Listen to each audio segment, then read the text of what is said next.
welcome to You and I Make a Thing. I'm your host, Thomas Butel. In this episode, I've invited my friend Michael to create something that both of us have never attempted before. The project? Well, that's revealed in the first half of the episode. Our shared journey of making something new is all about pushing our own boundaries and overcoming creative challenges. Stick around for the second half where we reveal our creation, share our experiences, and talk about the roadblocks we hit along the way. As always, pictures of our work are available on this episode's show notes. Just visit youandimakeathing.com to see them. I hope you'll enjoy listening to our conversation and hearing about what it feels like to create something completely new.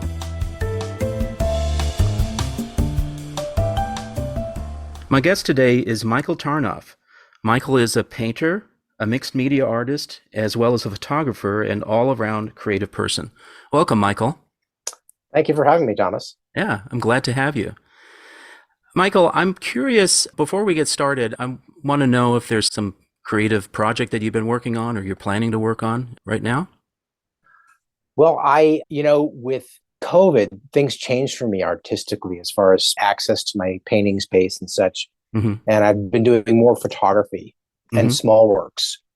And right now we're in the mountains in the Utah area, and I've been fascinated with ice and snow and cold and what happens with nature with that. So I've been thinking about in the back of my mind the series of photographs and just thinking about them as a series of what nature does in the cold, because I've never really lived in the cold and witnessed it. Right. There's just fascinating things like when the fog comes in and then the cold comes in. If there's just the right amount of humidity, ice crystals form everywhere. Yeah. And it's magic. So I'm just kind of keeping my eyes open for that and just being witness to the magic that nature creates. Well, that's great. That sounds like a real process of discovery. It is. It is. I love that you say that, because where I got most of my art learning from, not so much teaching, but learning, I'll call it, was at O'Hanlon Center for the Arts in Mill Valley. And the founder, Anne O'Hanlon, one of my favorite sayings of hers was, "Exploration comes first, right. Discovery perhaps later." Ah. And it's so true when it comes to art and life. Yeah.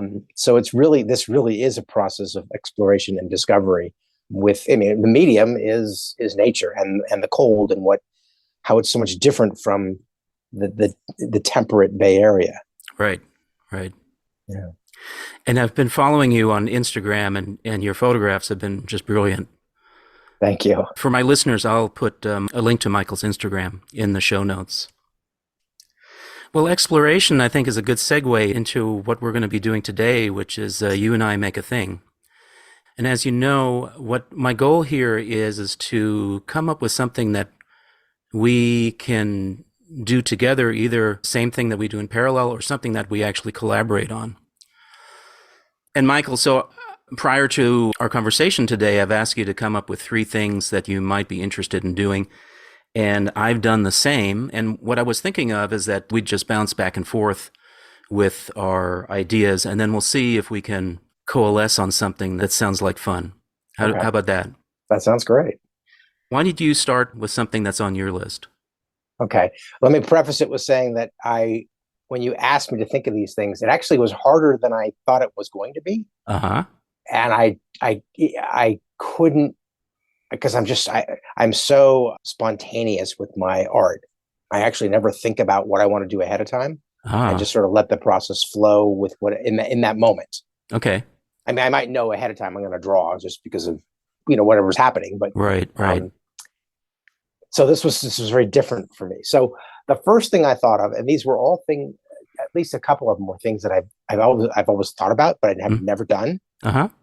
The first one was doing encaustic painting, which is painting with paint that is mixed with wax, and it sort of creates on like a panel, and it creates this dreamy kind of thing. And I've never done it before. I don't know how to do it, and I don't even know if it's practical. But it was the very first thing I thought of because I've always wanted to try it. So I do follow a number of artists, and I've seen a number of encaustic paintings, And they are sort of dreamy. They're sort of lots of different colors flowing and mixing, and that's what you're talking about, right? Right. I mean, you can do realistic stuff. I'm not a realistic painter, but one could do that Uh-huh. with encaustic painting. Yeah. But it just sounds like so much fun. It would be quite an exploration and discovery process. So I'm curious, is the wax hot or? Yes, yes. Oh, it's hot wax. Okay. Yeah. Interesting. And then I you're think mixing maybe like oil paints or something. yeah, I think or acrylic. I actually have no idea. I think you can do acrylic. Uh-huh. May have to wear a mask. I would imagine, yes. Yeah. Sounds interesting. Okay. Yeah. I mean, I love sort of dreamy and very colorful palettes and drawings, and they don't need to be realistic at all. I myself, I don't know how you, Michael, but I really respond to color a lot. Yeah. I'm a Yeah. colorist. Yeah. Yeah. All right. Well, let's bookmark that one and let's see Okay. where this goes. Sure. So on my list, I've been fascinated with assemblage, like box Uh-huh. assemblage, Yeah. Joseph Cornell type. Mm. And I've noticed that there are at least a couple artists out there that are doing, I guess, what they call small box assemblage. They'll take these little boxes that your iPhone comes in, or even smaller, like little jewelry boxes, and then using found art, they'll put an assemblage together. Oh, wonderful. Yeah. I've dabbled in that a tiny bit, maybe one or two in my Saturday art class at the center over the 20 plus years that I was there. Yeah. And it was fun. It's an interesting process to use found art as opposed to, I guess the best way to put it is like starting with an idea. Correct. It's that exploration thing, really. It's like, okay, yes. let's see what happens there. Okay. Mm-hmm. Oh, love it. What's next on your list? Okay, my next one is I've never worked with Sculpey clay. Uh-huh. I've felt it and played with it, but I've actually never taken it, sculpted something out of it, baked it, and then painted it. Oh. And as simple as that sounds, I've never done it, and I think it would really bring out my child, yeah, and my adult at the same time to kind of co-create something. Again, abstract, but I even looked into like, can you buy bulk kind of uncolored Sculpey? And you can. Mm-hmm. So simple, but kind of fun. Yeah, I mean, I played with clay, but I've never fired anything before or hardened it before. So that sounds interesting. And then and not painted it after. Right, and that's the beauty of Sculpey is that you can. I guess maybe you might even be able to paint it beforehand. I don't know. Yeah. But you harden it in the oven. Right. So you don't need a kiln to do it. Right. Exactly. I like that. All right. Well, my next one is not very well defined. I just have the note that I have here is mail art collage. And the idea is to combine the idea of mail art and collaging together. So it might be just a collaged postcard or something that we put in an envelope and then just send to each other. Oh, that's fun. Yeah, maybe as almost like a call and response type of thing. Oh my goodness. Huh.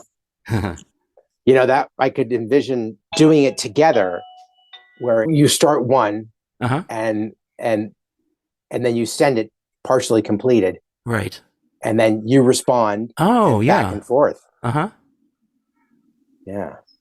Maybe like a little folded book where the pages are things that we fill in with collage. Or like a zebra fold? No, something. What's the name where you fold it? Accordion, like an accordion fold. That's what I meant. Yeah. Right. Oh, okay.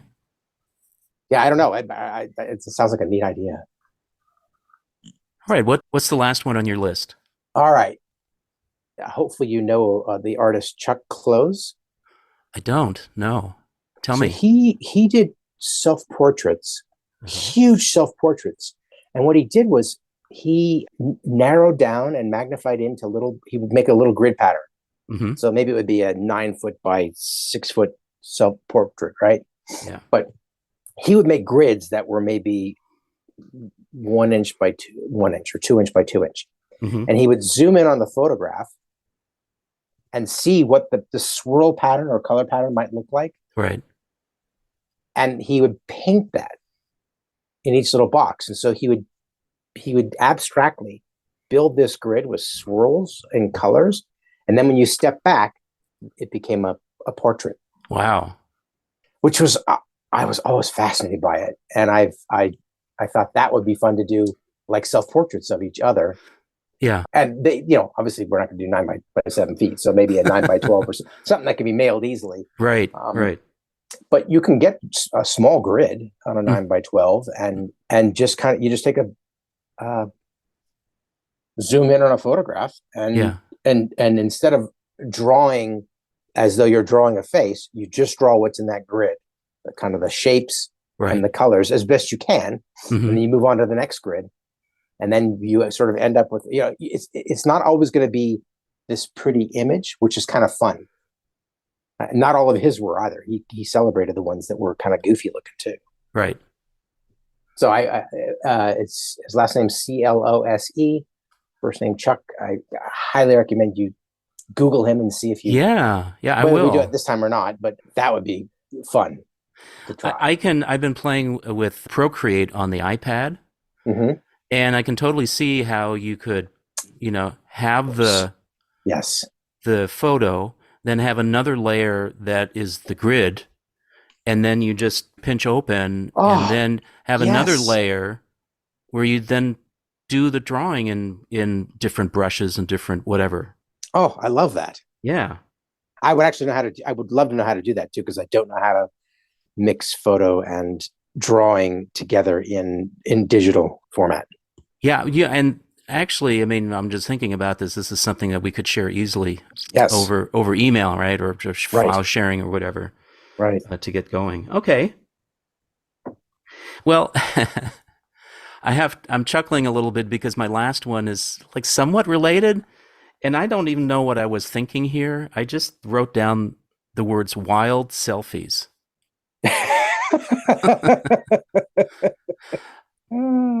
And I guess the image that comes to mind is like, I live 20 minutes from the beach, so I'd probably go down to the beach and just do, wild poses or jump up in the air, or I don't know what it might be. So that's fun too. Yeah. The other, I mean, we can each expand on that too, but I want to throw this into the mix just for you and the listeners. I've been on Instagram. There's some amazing artists on Instagram. I really just use Instagram for following artists. And there are a group of many photographers who do what's called intentional camera movement. And they purposely move their camera to create visual effects. Oh, right. And there are some that are, they're like gorgeous abstract paintings. They're so beautiful.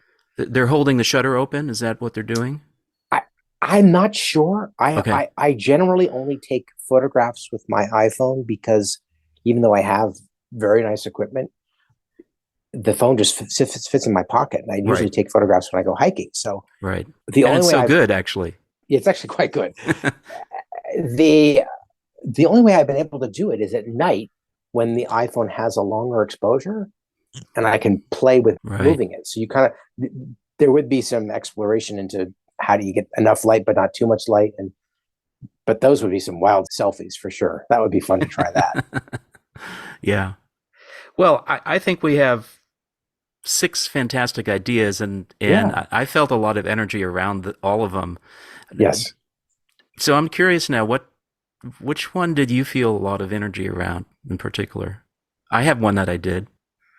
I think the one that I got the most energy around, as much because I think it combined a couple of what we talked about and the ease of sharing, was this idea of these sort of Chuck Close style or wild painted selfies using Procreate. I agree. And a grid and a photograph, and we can share. There's constantly in progress sharing, and it's digital makes it very easy to do it. Yep. Yeah. Since I'm, we're 800 miles apart. So yeah. I totally agree. That's the one that I just felt, wow, okay, that's something that I've never done before, and Yeah. I can totally see, I can already visualize how I might be doing it. At least, for me working on Procreate on the iPad. Do you have Procreate? I don't, but I suppose I can get it. So yeah. Mm-hmm. Yeah, it's not that expensive. I think it's Yeah. just, if I remember right, I think it's just $9.95 or something like okay. that. Yeah. We'll have to No, I can check definitely get it. like that. Wow. Michael, this went really quick, which I'm delighted about. And I'm also I'm just excited about, like, all of these ideas were really good. Yeah. I mean, fun. I definitely was sort of imagining something I might be making in Sculpey. And the encaustic painting sounds very interesting as well. Yeah. But I think we found something that is actually really exciting here. I do too. And as a tangent, this could be expanded to many people. Yeah. Where you take any photograph, it could be a photograph of somebody that we don't even know, mm-hmm. and you divide it into 9. So you would need 9 different people. You divide it into 9 sections, mm-hmm. and then each person takes that, and they have to be exactly the same size. Yeah. And then each person takes that, and then we all agree on the size of the grid that we're going to use, mm-hmm. and then we each do 1/9 of it, and mm-hmm. all our focus is on our little piece. Right. And then you bring them all together and see how they form. It's like that's quilt. a lot of fun too. Yes, that's a lot of fun too. So. Well, Michael, thank you for this offer. I'm gonna go and look up Chuck Close now and see. Oh, for sure. Yeah. See what he's come up with. Okay. Yeah. All right. Very good. We'll be in touch as far as the logistics and all that kind of stuff. I'm looking forward to it, Thomas. Yeah. In just a moment, I'll return with Michael to talk about how we did on our Chuck Close portrait adventure.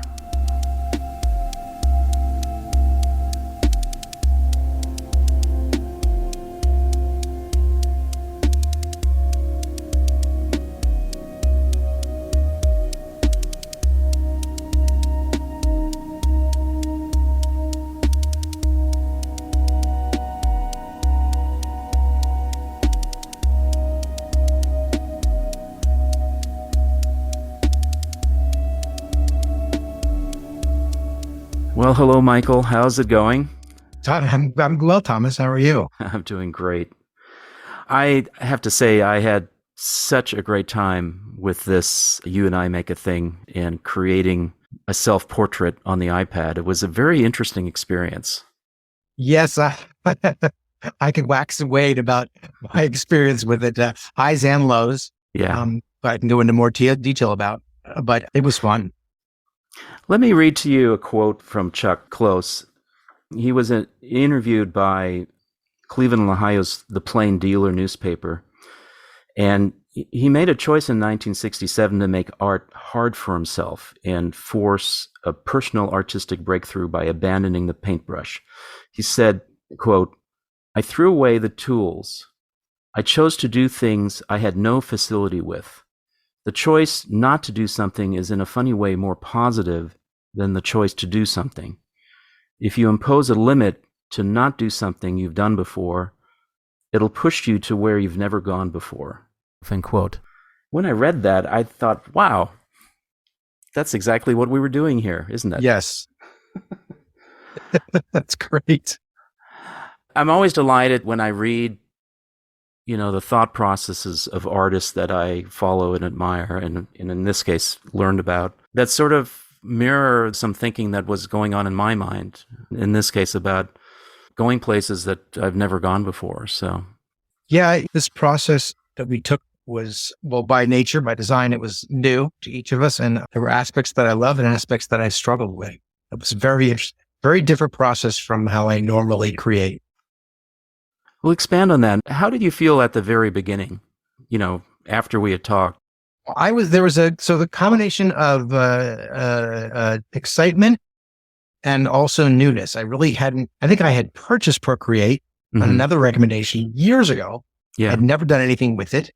Mm-hmm. And so there was a learning curve. And I just went to YouTube videos, and I think you may have said some videos as well.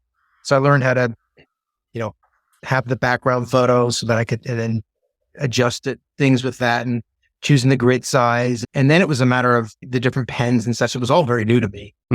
And so I'm sure, to get to where I am, I think I've learned maybe 1 or 2% of what you can do with Procreate. Yeah. And I started with sort of the elements that I felt most comfortable with. So my creative process is completely different from this. I never draw something that I think I want to draw, or the idea of what I'm going to draw is never there. It's never a specific thing. I draw more from stream of consciousness, or in the present, or I must be channeling something. I actually don't know where it comes from. Right. And it just comes out of me. And I often make myself go into a very healthy struggle, if you will, so that I can get myself out of it. Or my art goes through many iterations. It's always abstract. Sometimes it turns into a really cool abstract image that does look like something, but that's not the intent, or that's more of a fun ending.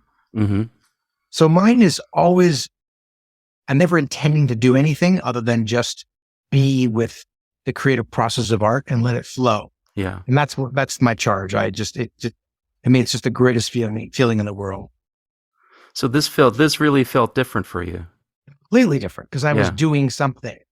So it was, in the beginning, there was a push-pull on how do I do it so that I have still a creative process that's flowing and actually draw something. And I just started to let go of what I was drawing and get into the meditative movement of following the lines and letting my hand move with the Apple Pencil on my iPad. And it was fun in segments where I would get lost when there weren't any lines to follow. And so I was split to, well, do I make it up, or do I zoom in more, or do I make the background image darker so I can see it? There was a lot of mistakes. There was a huge chunk where I put it all in the wrong layer. I put a bunch of my drawing on the photograph layer. Yeah. That was lost. So I had to draw it again, which was fun. Again, this was all a good learning process. Right. But I think I went through a doldrum with it for a couple of reasons, which was really fascinating. One was that except for my really large paintings, I don't spend a lot of time on one art piece. I usually, it could be a few hours to many hours. Right. But then I'll move on to the next art piece. Right. Even with some of my canvases, it can be like that. With my large canvases, like 4 feet by 7 feet, I will spend months, if not a year, working on them, once a week, twice a week. They just go through that many iterations, and it takes that long to do it, quite frankly. With this, it's just the size of an iPad, right? 100 by 100 grid. Yeah. I would get to a point where I realized my arc for creating it was done. So to have to recreate a new arc, it made me look at piece differently. It made me look at the process differently, and at first more constricting, and like, oh, why is this like this? And then after I got rid of that voice, or I let that voice speak, and then I said, okay, what's next? It was more, how do I'm creating something really cool here.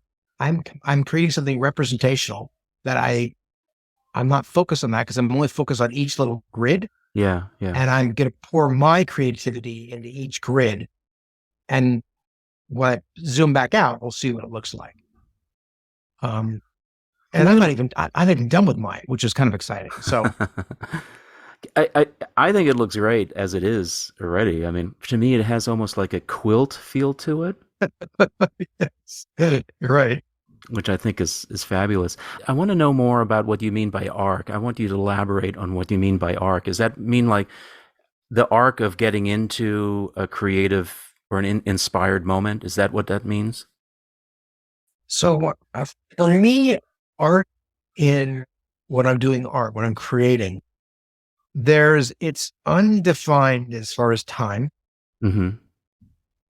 And when I'm doing something that's not intentionally representational, that's just a free flow, I just follow the arc. So I'll just start drawing and usually it builds on itself, sort of this beginning. You have to set the space, right? Sometimes it, with or without music, but you have to get into it. It's a process, actually. Sometimes it just comes immediately and you're in the flow within the first few seconds. Would you say that there's like an act 1, act 2, act 3? Is that what you're getting at? Or is it? There is. It sounds to me that there's like a beginning, middle, and end. Yes. And when you were at the end, you were a little bit, I don't want to say lost, but.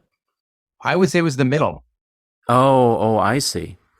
In the beginning, I got into the flow. I got excited about it. And then I thought, when I spent as much time as I did figuring out the pens and working on this little bit, and I zoomed out and I thought, oh boy, I just spent an hour and I felt like I barely did anything.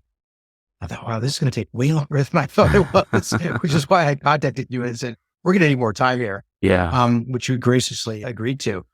And so I think my middle got, I don't know what the right word is. I don't know if it's interrupted, but the flow was changed. And at first I resisted it because I naturally flow when I create. I've never had an interruption before.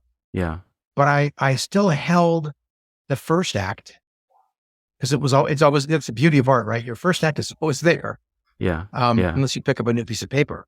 And so it was just a very long middle for me.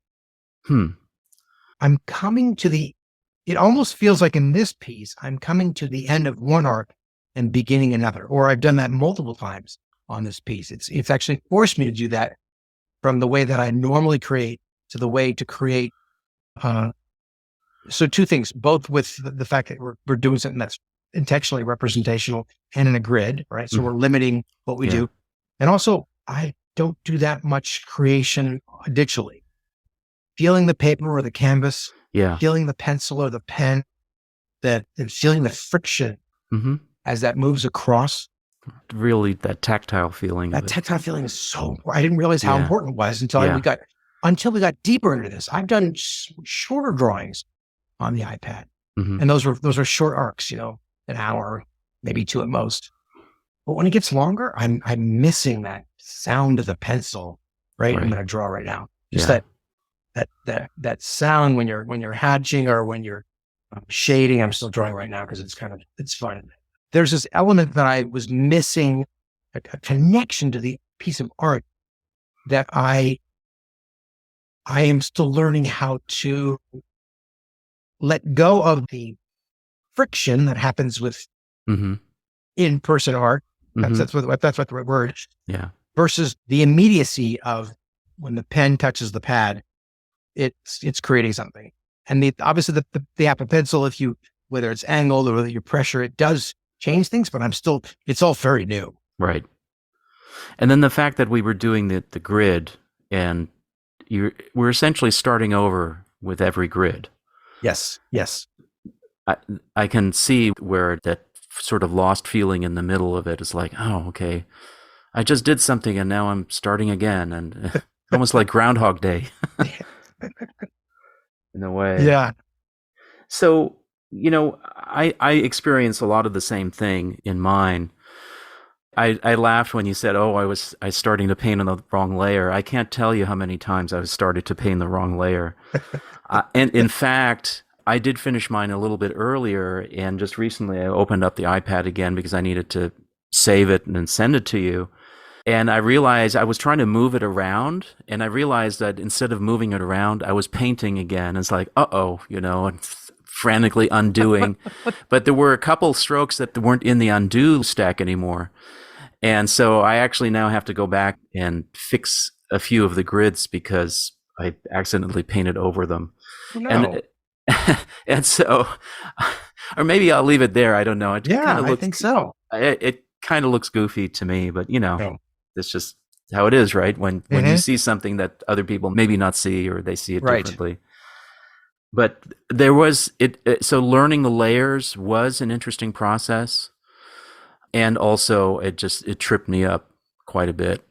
It was nice that Procreate does have a grid feature. That kind of made it easy. That was great. So for me, I felt it was also a little bit weird, like painting over a picture of me. Yes. And so it took me a while before that photo of me staring back at me sort of just faded into the background. It took me a while for just to say, oh, okay, I'm just, I'm doing a process here. Right. Right. The thing that never went away for me, though, were the eyes and the mouth. I mean, that's sort of where, our brains focus on eyes and mouth. And that's the part that I had to like go over several times. Like, okay, that mouth doesn't look right. I need to start again.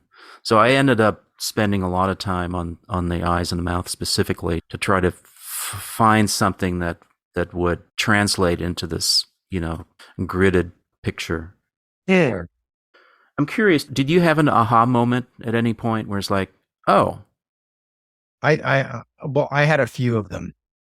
The biggest one was, when you're drawing or painting on top of a photograph, it always looks fuller and more complete until you turn off the photo layer. Right. And then it's obviously it's clearer. It's white behind everything that you haven't drawn on. Yeah. Plus all of your ink colors now look different. Yeah. So I think my biggest aha moment was early on when I remembered to turn off the photo layer and I saw all these crazy lines. I was maybe 10% done. I saw all these crazy lines and these weird colors. I'm thinking, where is this coming from? And I could see that it was sort of my nose and part of my eye. Hiccups. I think I started right in that part of my face. But it was shocking to think like, oh, these colors don't look anything like my photo.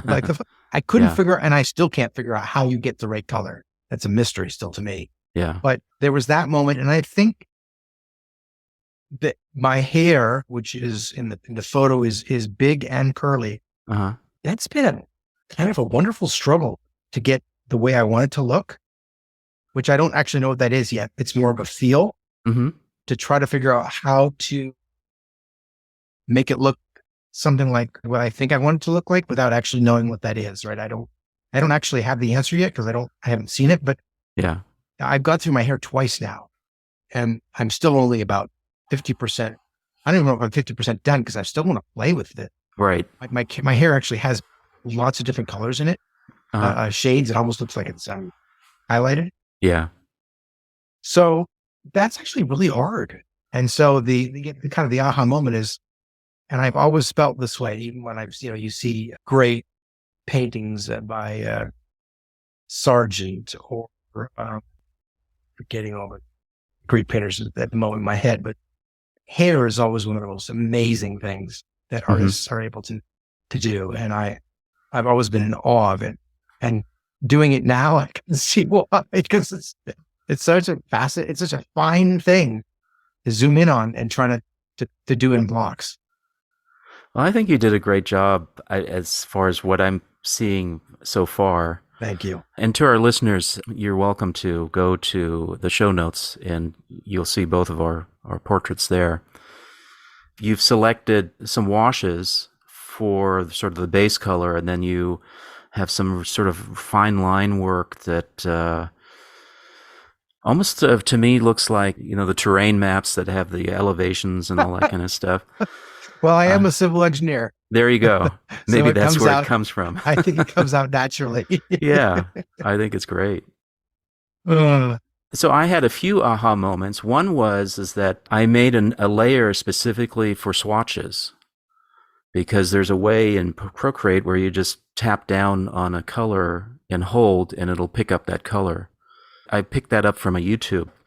So that was sort of a nice little discovery for me was, oh yeah, create a swatch layer, because otherwise those colors ain't coming back.